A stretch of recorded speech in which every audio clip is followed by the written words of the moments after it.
Hi கலைக்காட்டுகள் friends, எல்லாருக்கும் ஒரு ஹாப்பியான வணக்கத்தை சொல்லிக்கிறேன். இன்றைக்கி நம்ம ரோஜா வளர்ப்பில் முக்கியமான 3 விஷயங்களை தெரிஞ்சுக்க போகிறோம்.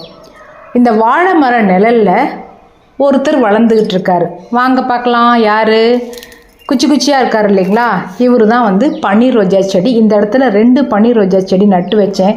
செடி எங்கம்மா இருக்குது? வெறும் குச்சி தானமாக இருக்குது, இலையவே காணாமல் எப்படிம்மா பூக்கும் அப்படின்னு தானே கேட்குறீங்க. ஆமாங்க, ஒரு ரோஜா செடி நல்லா வளரணும் அப்படின்னா முக்கியமான முதல் விஷயம் சூரிய ஒளி. இந்த இடத்துல ஆரம்பத்தில் இந்த ரோஜா செடி அதிகமாக பூத்துக்கிட்டு இருந்தாங்க. ஆனால் சூரிய ஒளி கிடைக்காததுனால அவங்களால அதிகமாக வளர முடியல, பூக்கள் தர முடியல. எங்கடா போகிறீங்க அப்படின்னு தானே பார்க்குறீங்க.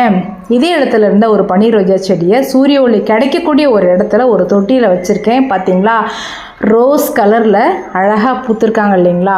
ஒரு பார்ஷியல் சன்செட், அதாவது பார்ஷியல் சன்லைட்டு தான் இந்த இடத்துல கிடைக்கிது. பகுதி சூரிய ஒளி கிடைச்சாலுமே அந்த ரோஜா இப்போ நல்லா வளர்ந்து அதிகமாக பூக்கள் தர ஆரம்பிச்சிட்டாங்க.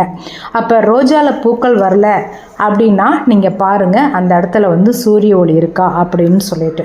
2வது முக்கியமான விஷயம் என்ன அப்படின்னு பார்த்தீங்கன்னா, இந்த மாதிரி அதிக மொட்டுக்கள் இருக்கும் பொழுது தொடர்ந்து நமக்கு பூக்கள் வரணும் அப்படின்னா மொட்டுக்கள் இல்லாத கிளைகளை நம்ம ப்ரூன் பண்ணணும்னு நான் ஏற்கனவே சொல்லியிருக்கேன். அதுதாங்க கவனிப்பு. அதாவது கேர் எடுத்து நம்ம ரோஜா செடிகளை பார்த்துக்கணும். அப்பப்போ பூக்கும் பூக்களை கட் பண்ணி விட்டுட்டு பூக்காத கிளைகளையும் நம்ம ப்ரூன் பண்ணி விட்டோம் அப்படின்னா நமக்கு மொட்டுக்கள் கிடைக்கும். அந்த மாதிரி ப்ரூன் பண்ணுறப்ப நட்டு வச்சு நாற்றுக்களும் 2 நான் உருவாக்கியிருக்கேன். ரோஜா நாற்றுக்களை எப்படி நடணும் உருவாக்கணும் அப்படிங்கிற ஒரு வீடியோவும் நம்ம சேனலில் இருக்குது. பார்க்கணும்னா அந்த லிங்க்கை நான் எண்டு ஸ்க்ரீனில் கொடுக்குறேன். இப்போ பூக்கள் வந்ததும் பறிக்கவே மனசு வராது. இலைகள் இந்த மாதிரி அரிச்சிருக்கு அப்படின்னு சொன்னாலும் பூக்கள் வராத கிளைகளையும் நம்ம என்ன பண்ணலாம் அப்படின்னா நல்ல கூர்மையான கத்திரிக்கோலை வச்சு ப்ரூன் பண்ணி விடணும்.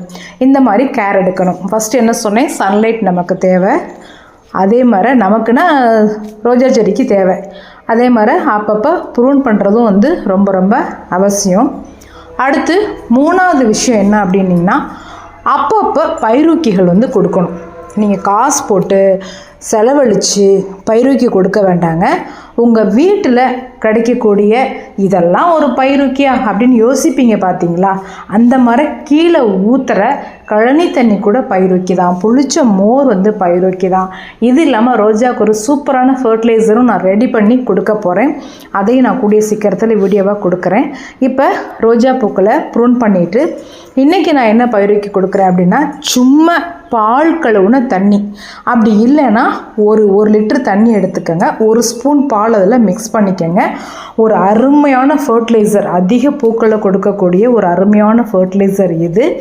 பால் பயிரூக்கி அப்படின்னு சொல்லலாம். ஏமா குடிக்கிறதுக்கே பால் இல்லை, என்னம்மா செடிக்கலாம் அப்படின்னு நீங்கள் யோசிச்சிங்கன்னா, பாலை வாங்கி காய்ச்சிட்டு அந்த பாத்திரத்தை கழுவுவீங்க இல்லையா, அந்த தண்ணியை கூட ஊற்றுங்க. உங்கள் வீட்டு ரோஜா அவ்வளோ பூக்கும். என்னங்க, கொஞ்சம் கேர் எடுத்துக்கங்க. கொஞ்சம் சூரிய ஒளி இருக்கிற இடத்துல நட்டு வைங்க. அப்பப்போ தேவையான பயிரூக்கிகளை கொடுத்துட்டு வாங்க. உங்கள் ரோஜா செடி அளவுக்கு அதிகமாக அருமையாக பூக்கும். என்னங்க, இந்த குட்டி வீடியோ பிடிச்சிருக்கு அப்படின்னா உங்கள் கருத்துக்களை கமெண்ட்டில் சொல்லுங்கள். குட்டியாக ஒரு லைக் கொடுங்க. ரொம்ப யூஸ்ஃபுல்லாக இருக்குப்பா இது அப்படின்னு நினச்சிங்கன்னா ஷேர் பண்ணுங்கள். தேங்க்யூ. பெல் பட்டனை கிளிக் பண்ணுங்கள்.